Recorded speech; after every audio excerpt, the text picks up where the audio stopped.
Professor Veltar twisted his long neck to examine the student files on his desk one more time. Each year brought new species to the Galactic Academy, but this semester held something different. A human had enrolled in his survival course. The professor had heard stories about humans from other faculty members, but he had never taught one directly. The course was simple enough. Students from across the galaxy learned basic survival skills on different worlds. This particular assignment took place on Kepler 438c, a quiet planet with forests, streams, and gentle weather. Students had to build shelter using only natural materials they could find. No tools, no technology, just their hands and whatever nature provided. Most species followed predictable patterns. The Altarians built precise geometric structures. The Vegans dug efficient underground chambers. The Rigelians found caves and improved them slightly. After 300 years of teaching, Professor Veltar could predict almost exactly what each student would create. The human student was named Tom. His file showed average grades and normal behavior for his species.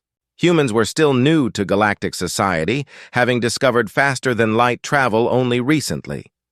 Their planet was classified as moderately advanced, but nothing special.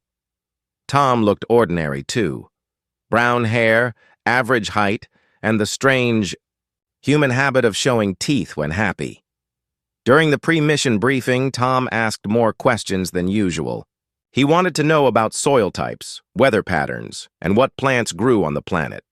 Professor Veltar found this thorough but not alarming. Some students were naturally curious.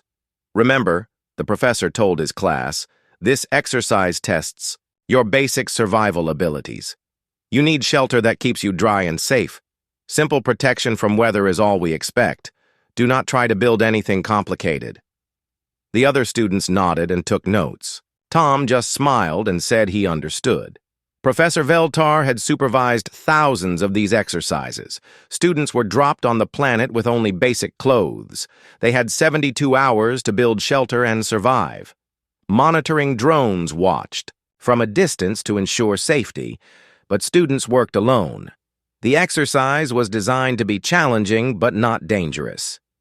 On drop-off day, the transport ship visited each student's assigned area. Tom chose a spot near a hill with a stream running nearby. As the ship left him there, he waved cheerfully and immediately began walking around his area. Professor Veltar expected him to start gathering materials right away, like most students did. Instead, Tom spent the first several hours just exploring. He walked along the stream, examining rocks and testing the water. He dug small holes in different spots to check the soil. He collected samples of various plants and stones. The monitoring drones showed him making careful notes on pieces of bark using charcoal. Interesting approach, Professor Veltar murmured to his assistant. Next, most students begin construction immediately. By evening of the first day, other students had already started building. The Altarian had erected a basic framework. The Vegan had begun excavating her burrow. The Rigelian had found a suitable cave. Tom, however, was still exploring and collecting samples. Should we be concerned? Nex asked. He has not started building anything yet. Professor Veltar watched the drone footage more carefully. Tom had covered a much larger area than any previous student. He seemed to be conducting a systematic survey of available resources. Near sunset, he finally selected his construction site, a gentle slope about 50 meters from the stream.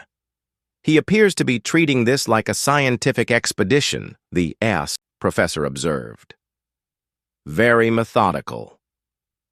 As darkness fell, Tom built a small fire and prepared a simple meal from edible plants he had identified.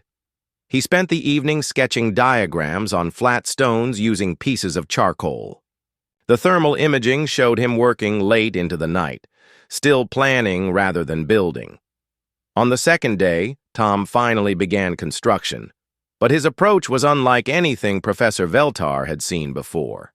Instead of immediately building a full shelter, Tom created several small test structures first. He built tiny versions of different designs, tested how they held up to wind and rain, then modified the designs. He is prototyping, Professor Veltar realized.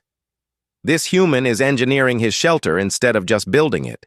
Tom's test structures included various wall designs, different roof angles, and multiple foundation approaches. He spent hours testing each one, taking notes, and making improvements. Only after this extensive testing phase did he begin work on his actual shelter. The construction site he had chosen became clear now. The slight slope provided excellent drainage. The distance from the stream prevented flooding but kept water accessible. The orientation faced south for maximum sun exposure. Tom had not just picked a random spot, he had selected the optimal location through careful analysis. By the end of day 2, other students were finishing their basic shelters. Tom had built an elaborate foundation using carefully fitted stones. The foundation was larger than necessary for simple shelter and seemed designed to support multiple rooms. Next, Professor Veltar said, I believe this human has significantly different ideas about what constitutes basic shelter. The drone cameras showed Tom working with remarkable skill. He wove branches together using techniques that created incredibly strong joints. His wall construction incorporated multiple layers for insulation. Even more surprising, he had begun diverting water from the stream through a series of channels that led toward his construction site. Professor, Nex said hesitantly, are we certain this student understood the assignment correctly? Professor Veltar reviewed his notes from the briefing. He had clearly explained that students should build simple, basic shelter. Tom had seemed to understand. Yet what was taking shape on the hillside looked far more complex than anything the assignment required. As night fell on the second day, Tom's structure had a roof and walls, but he continued working by firelight. The thermal cameras showed him doing something with the water channels he had dug. Steam was visible rising from his work area. What is he building in there? Professor Veltar wondered aloud. The monitoring equipment detected elevated temperatures inside Tom's shelter, suggesting some kind of heating system. This was far beyond what any student had ever attempted. Professor Veltar found himself checking the drone feeds every few minutes, fascinated despite his confusion. By morning of the third day, Tom had created something that barely resembled the simple shelters other students typically built. His structure had multiple rooms, sophisticated water management, and what appeared to be a functioning heating system, all built using only natural materials as required, but assembled with engineering principles that impressed even Professor Veltar's experienced eye. The professor realized he was witnessing something unprecedented in his centuries of teaching. The third morning brought gentle rain across the forested areas of Kepler 438c. Professor Veltar monitored the weather systems from orbit, noting how each student's shelter performed under the wet conditions. This was always an important test of construction quality.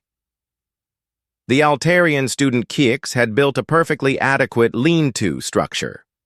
Rain rolled off the angled roof as designed, keeping the interior reasonably dry. The mathematics of his construction were flawless, though the shelter itself remained basic. This was exactly what Professor Veltar expected from Altarian methodology: precise, functional, minimal. The vegan student Moore had excavated a burrow-style shelter with a raised entrance that prevented water from flowing inside. Her species traditionally preferred underground spaces, and she had adapted this instinct well to the assignment requirements. The shelter was practical and effective, earning her a solid passing grade. The Rigelian student Cole had found a natural cave and improved it by building a wall across the entrance with a small doorway. His addition of a fire pit with proper ventilation showed good understanding of basic survival principles. Like most Rigelians, he had done exactly what was necessary and nothing more. These were the results Professor Veltar had seen thousands of times before. Each species brought their natural tendencies to the problem, creating functional but predictable solutions. The variety was interesting from an academic perspective, but the outcomes fell within expected parameters. Tom's construction site presented a completely different picture. The rain revealed the sophistication of his water management system. Instead of simply keeping water out, he had designed channels that directed rainfall to specific areas where it could be collected and used. The runoff flowed into a series of pools he had carved near his structure, creating a natural reservoir system. Next, Professor Veltar called to his assistant. Please confirm the sensor readings from the human site. The monitoring drones had detected multiple heat sources within Tom's structure. The thermal imaging showed a complex pattern of warm areas connected by what appeared to be a distribution system. Most puzzling of all, the hottest areas seemed to be associated with the water channels Tom had constructed. The readings are accurate, Professor, Nex replied. The human has somehow created a heating system that works with flowing water. Professor Veltar had studied primitive technology development across dozens of civilizations. What Tom had accomplished in 3 days typically took societies generations to develop. Using only stones, clay, and plant materials, he had recreated engineering principles that most species discovered only after developing metallurgy and advanced tools. The drone cameras revealed more details as the day progressed. Tom had built what appeared to be a furnace system using carefully shaped clay and stones. The design created a hot fire that heated air, which then flowed through hollow spaces in the walls. Meanwhile, water from the stream passed through channels that ran near the heated areas, warming the water before it reached different parts of his structure. He has invented radiant heating, Professor Veltar murmured in amazement. And a hot water system using prehistoric methods. What made this even more remarkable was Tom's apparent casualness about his achievements. The drone microphones picked up him humming cheerfully as he worked, occasionally talking to himself about minor adjustments he wanted to make. He seemed to view his complex engineering project as a normal response to the assignment. I think the water temperature is almost right now, Tom said to himself as he tested the flow from one of his channels. Maybe just need to adjust the flow rate a little bit. Professor Veltar realized that Tom was not trying to show off or prove anything. The human genuinely seemed to think that building a sophisticated heating and plumbing system was a reasonable approach to constructing basic shelter. This suggested something profound about human psychology that previous contact studies had missed. During his lunch break, Professor Veltar reviewed the academic literature on human behavior. Most studies focused on their social structures, communication, patterns, and basic technology use. Very little research had been done on human problem-solving methodology or their approach to engineering challenges. The few papers he found described humans as creative and adaptable, but nothing had prepared him for what he was observing. Tom was not just solving the shelter problem. He was optimizing the entire survival experience. He had identified every challenge he might face and engineered solutions for all of them simultaneously. Professor, Nex interrupted his reading, the human appears to be constructing additional structures now. The afternoon drone footage showed Tom building what looked like a workshop area separate from his main shelter. He had created a flat workspace with organized storage for different types of materials. Tools he had crafted from stone and wood were arranged efficiently around the area. In the workshop, Tom was working on projects that went far beyond the assignment requirements. He had built a loom for weaving plant fibers into cloth. He had constructed a kiln for firing clay pottery. He had even started carving wooden implements with sophisticated joints and moving parts. What is he making now? Professor Veltar asked as he watched Tom assemble something complex from carved wood and woven cordage. It appears to be some kind of mechanical device, Nex replied after analyzing the footage. The human seems to be building a water pump. Professor Veltar stared at the screen. A water pump. Tom was creating mechanical advantage using nothing but materials he had gathered from the forest. The device would allow him to move water more efficiently through his distribution system, improving the performance of his already impressive plumbing network. As evening approached, Tom lit fires in his heating system and tested all of his water channels. Steam rose from multiple points in his complex, indicating that his hot water system was functioning properly. He had built what could only be described as a primitive spa, complete with heated rooms and flowing hot water. The professor began to understand that he was witnessing something unprecedented in galactic education. Tom had not misunderstood the assignment. He had simply approached it with a fundamentally different mindset than any species Professor Veltar had ever encountered. While other species built adequate solutions to immediate problems, humans, apparently, built comprehensive solutions to all related problems they could imagine. Tom had not just protected himself from the weather. He had created a comfortable living environment that addressed every aspect of survival and quality of life he could think of. Next, Professor Veltar said slowly, I believe we are going to need to revise our understanding of human capabilities. The final day of the assignment began with Professor Veltar arriving at his office earlier than usual. He had spent most of the night reviewing drone footage from Tom's construction site, trying to understand exactly what the human had accomplished. Each time he thought he had cataloged all of Tom's innovations, the cameras revealed another system or feature he had missed. Tom was awake before dawn, as the thermal imaging showed him moving around his complex in the pre-dawn darkness. Unlike other students who typically spent their final day resting in their completed shelters, Tom was still building. The night vision cameras revealed him working on what appeared to be finishing touches for various systems throughout his settlement. Settlement, Professor Veltar realized, was the correct word now. What Tom had created could no longer be called a simple shelter. It was a functioning community infrastructure designed for long-term habitation, complete with all the basic services a small population would need. The water system alone represented multiple engineering breakthroughs. Tom had constructed an aqueduct that diverted stream water through a series of settling pools where sediment could separate out. The water then flowed through sand and charcoal filters he had built using materials from the forest. After filtration, the clean water entered his distribution network, where some went to drinking water storage while the rest passed through his heating system.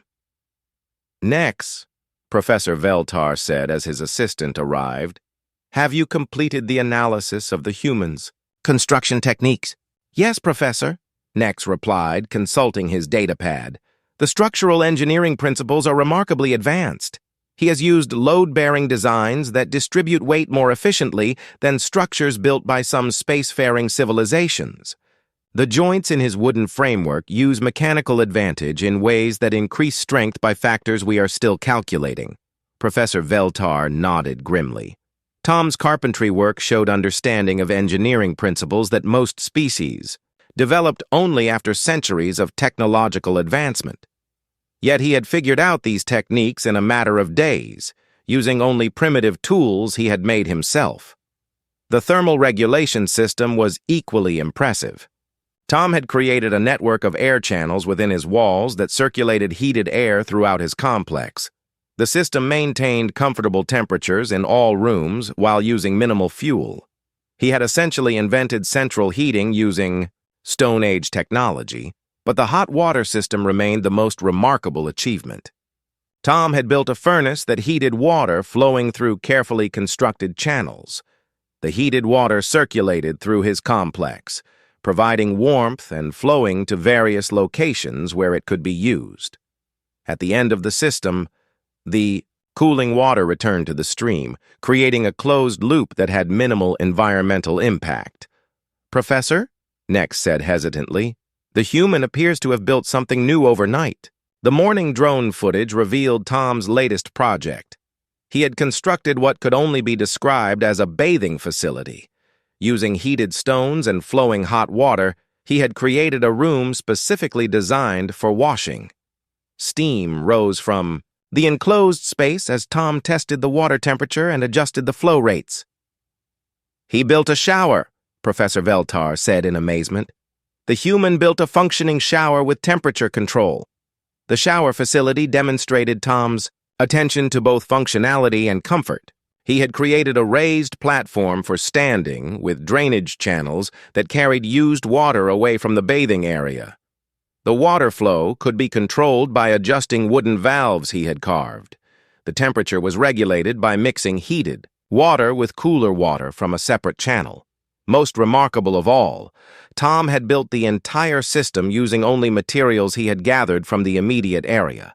No metal components, no manufactured parts, nothing that was not available to any primitive society.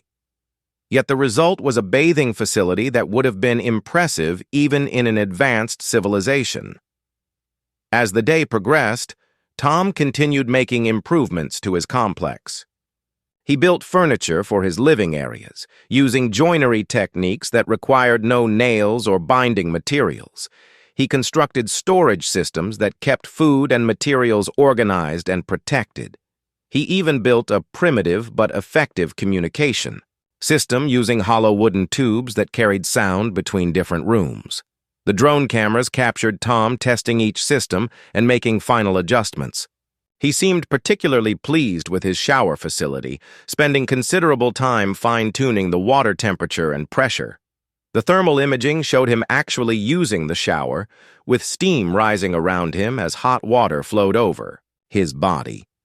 "He is bathing," Professor Veltar observed unnecessarily, "in hot water that he heated himself, using a system he designed and built in 3 days. The implications began to sink in as Professor Veltar considered what Tom's achievement meant for understanding human capabilities. If this level of engineering innovation was normal for humans, their technological development potential was far beyond current galactic assessments.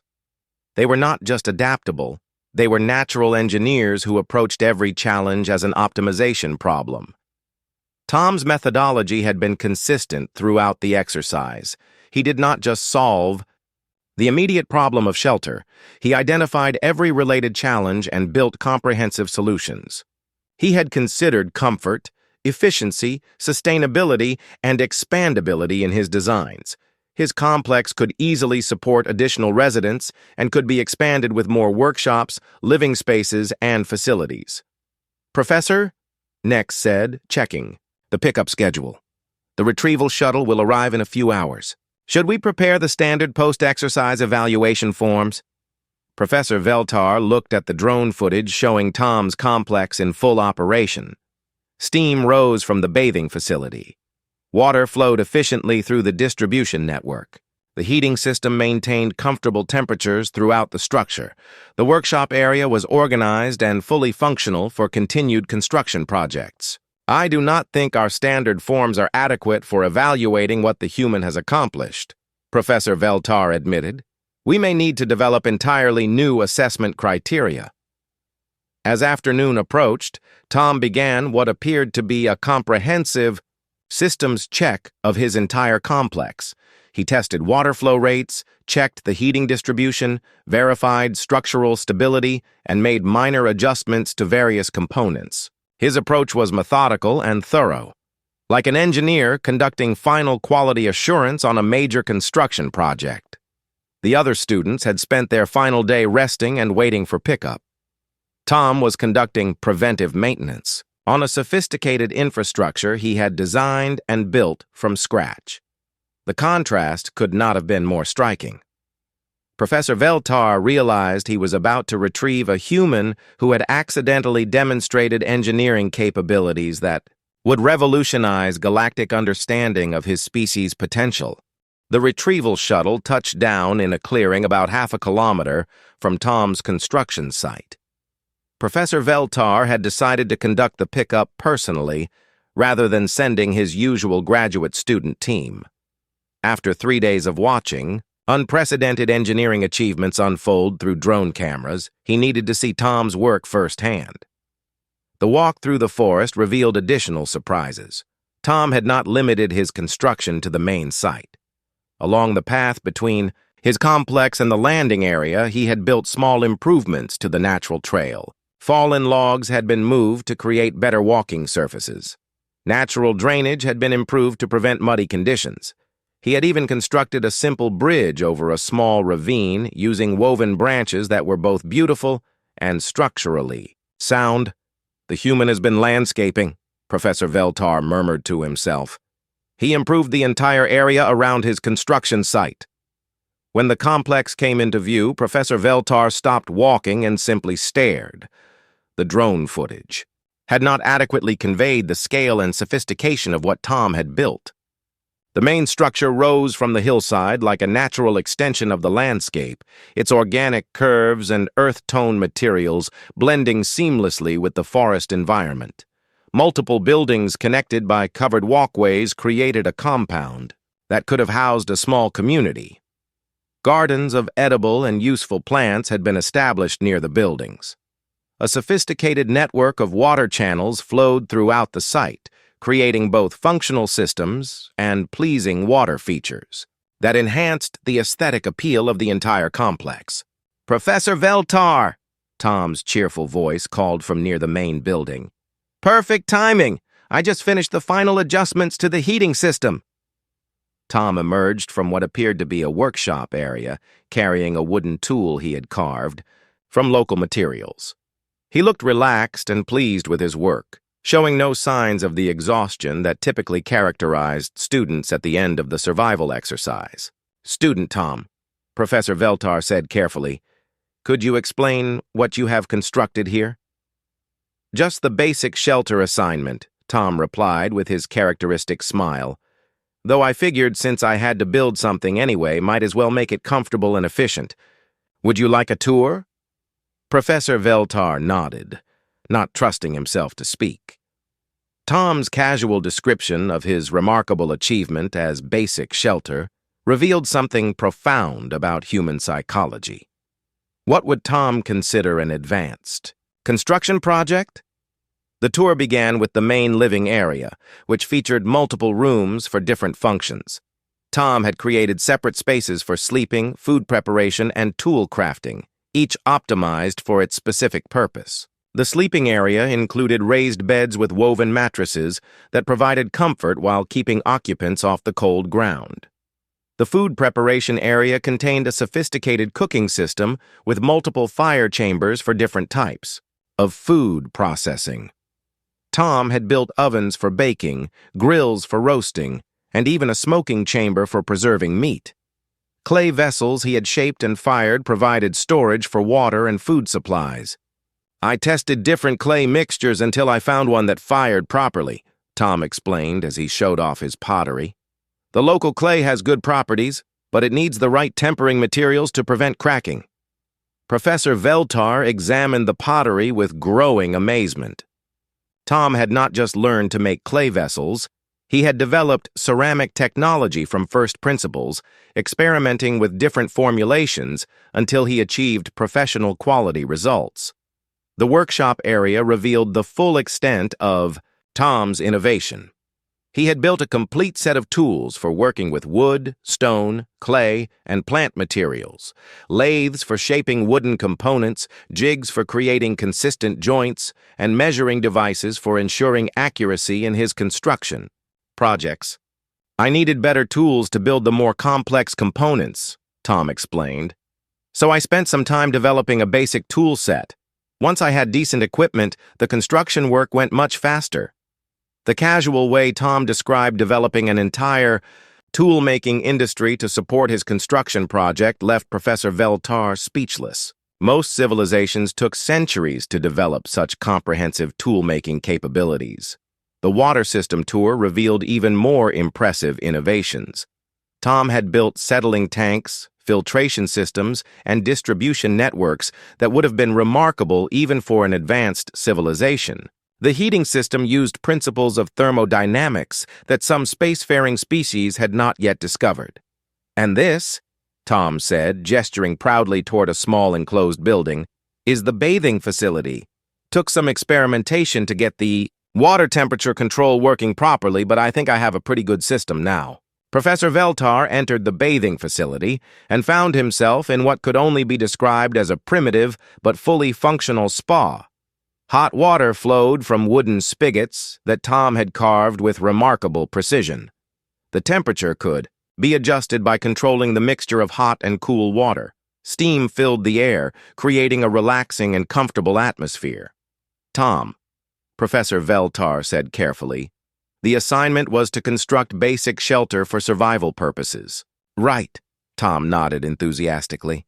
"And this definitely meets those requirements. Plus, a hot shower after a long day of building really makes the whole experience more enjoyable." Professor Veltar stared at the functioning shower facility, complete with temperature control, drainage systems, and even primitive but effective soap made from local plants. Tom had not just survived the exercise. He had created a luxury resort using Stone Age technology. "The heating distribution is pretty efficient too," Tom continued, apparently not noticing Professor Veltar's stunned silence. "I can maintain comfortable temperatures throughout the complex while using relatively little fuel. The thermal mass of the stone components helps regulate temperature fluctuations." The tour continued with demonstrations of various systems Tom had built: a water-powered mill for grinding grains, a kiln system for firing pottery and metalworking, a textile production facility with looms and spinning wheels. Each system was sophisticated, efficient, and built entirely from materials Tom had gathered from the immediate area. "I also started work on expanding the food production capabilities," Tom mentioned as they walked through gardens he had planted. "These plants should provide a sustainable food source if anyone wanted to stay here longer term. I selected varieties that work well in this climate and soil type." Professor Veltar realized that Tom had not just completed the survival exercise, he had established the foundation for permanent settlement. His complex included all the basic infrastructure needed to support a small community indefinitely. Food production, manufacturing capabilities, comfortable housing, and reliable utilities all functioned using renewable resources and sustainable methods. "Tom," the professor said finally, "in 3 days you have recreated technologies that most civilizations take generations to develop." "Really?" Tom looked genuinely surprised. "It seemed like pretty basic stuff to me. I mean, if you need shelter, might as well build comfortable shelter. If you need water, might as well have hot water. Just logical problem solving." The casual way Tom dismissed his remarkable achievements as logical problem solving revealed something profound about human nature that Professor Veltar was only beginning to understand. The journey back to the Galactic Academy passed in thoughtful silence. Tom dozed peacefully in his seat, apparently exhausted from 3 days of intensive construction work. Professor Veltar spent the flight reviewing his notes and trying to comprehend the full implications of what he had witnessed. The other students chatted quietly about their experiences, comparing their basic shelter designs and discussing the challenges they had faced. Their conversations followed predictable patterns, focusing on weather protection, structural stability, and resource gathering, normal concerns for a survival exercise. Tom's experience had been fundamentally different. When he occasionally contributed to the conversation, his comments revealed a completely different mindset. Where other students had focused on meeting minimum requirements, Tom had approached the exercise as an opportunity to optimize the entire survival experience. The hardest part was getting the water temperature regulation working properly, Tom mentioned during one discussion. "I had to adjust the flow rates and heating chamber design several times before I got consistent results." The other students looked puzzled by this comment. Water temperature regulation had not been a consideration for any of them. They had focused on finding drinking water and staying dry. Tom had built a hot water distribution system. "Tom," asked Kix, the Altarian student, "why did you need hot water? Cold water works fine for drinking and cooking." "Oh, it was mainly for the shower," Tom replied casually, "though the hot water also makes cleaning dishes easier and it is nice for washing hands after working with clay and wood materials." The casual mention of building a shower left the other students staring at Tom with confusion. Professor Veltar realized that none of them could even conceive of constructing such a facility during a basic survival exercise. The gap between Tom's approach and typical student responses was becoming even more apparent. Upon arrival at the academy, Professor Veltar immediately contacted the administration to schedule an emergency faculty meeting. Tom's achievement required immediate attention from multiple departments. The implications extended far beyond a single survival exercise grade. Professor Veltar, Dean Zoxtar said as the meeting convened, your preliminary report suggests that the human student exceeded assignment parameters significantly. Can you clarify the extent of these achievements? Professor Veltar activated the holographic display system and began showing drone footage from Tom's construction site. The faculty members watched in growing amazement as the documentation revealed the full scope of what Tom had accomplished. As you can see, Professor Veltar explained, the human did not simply build adequate shelter. He established a functioning settlement with sophisticated infrastructure systems, all constructed using primitive methods and natural materials. Dr. Keth from the engineering department leaned forward in his chair. Professor, are you certain this footage has not been altered? The construction techniques shown here represent technological principles that most civilizations develop only after centuries of advancement. I have verified the authenticity of all documentation, Professor Veltar replied. I also personally inspected the construction site. The human accomplished everything you see using only his hands and tools he crafted from local materials. Faculty spent the next 2 hours reviewing detailed footage of Tom's various systems. The water management network impressed the environmental engineering professors. The heating distribution system amazed the thermodynamics experts. The structural engineering techniques fascinated the architecture faculty. This changes everything, Dr. Rex from Xenopsychology said finally. If this individual's approach represents normal human problem-solving methodology, we need to completely revise our assessments of their species' capabilities. Professor Veltar nodded grimly. My thoughts exactly. The human treated a basic survival exercise as an engineering optimization problem. He did not just solve the immediate challenge, he addressed every related issue he could identify and built comprehensive solutions. The meeting continued with extensive discussion of the implications. If Tom's approach was typical for humans, their technological development trajectory would be far steeper than anyone had predicted. Species that approached problems with such systematic optimization usually achieved advanced civilization status much more quickly than current projections suggested. We need additional data, Dean Zoxtar concluded. Professor Veltar, I want you to design follow-up studies to determine whether this human's approach represents normal behavior for his species. Over the following weeks, Professor Veltar conducted extensive interviews with other human students at the academy. The results confirmed his suspicions. Tom's approach was not unusual among humans. When presented with problems, humans consistently sought to optimize entire systems rather than just meeting minimum requirements. Yeah, that sounds pretty normal, said Alex, another human exchange student, when Professor Veltar described Tom's construction project. If you were going to build something anyway, might as well build it right. No point in doing a half-hearted job when you could solve the whole problem properly. The interviews revealed a consistent pattern in human psychology. They were natural system thinkers who approached challenges holistically. When humans solved one problem, they automatically looked for related problems they could address simultaneously. This tendency toward comprehensive solutions explained Tom's remarkable achievement. Professor Veltar's research paper titled Systematic Optimization Behaviors in Human Problem Solving, a case study in survival construction, became one of the most downloaded publications in xenopsychology history. The paper sparked intense interest from military strategists, engineering firms, and diplomatic corps across the galaxy. The Galactic Defense Council requested classified briefings on human capabilities.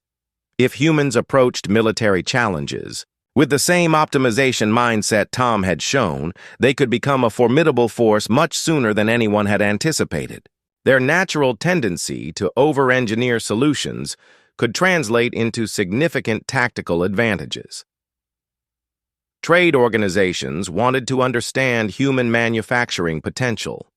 If they applied Tom's approach to industrial problems, human-made products could quickly become highly sought after in galactic markets. Their attention to efficiency and comprehensive problem-solving could revolutionize various industries. Diplomatic services needed to reconsider their interaction protocols with human governments. A species that naturally optimized entire systems might have very different approaches to treaties, trade agreements, and interspecies cooperation. Understanding human psychology became a priority for successful diplomatic relations. Meanwhile, Tom received the highest grade in Professor Veltar's class and became something of a celebrity among exchange students. He seemed genuinely surprised by all the attention his construction project had generated. "I really did try to keep it simple," Tom insisted when interviewed by Academy researchers. "I did not build the water wheel I was considering, or the expanded workshop complex, or the greenhouse facility I sketched out for food production. Figured that might be going a bit overboard for a basic survival exercise."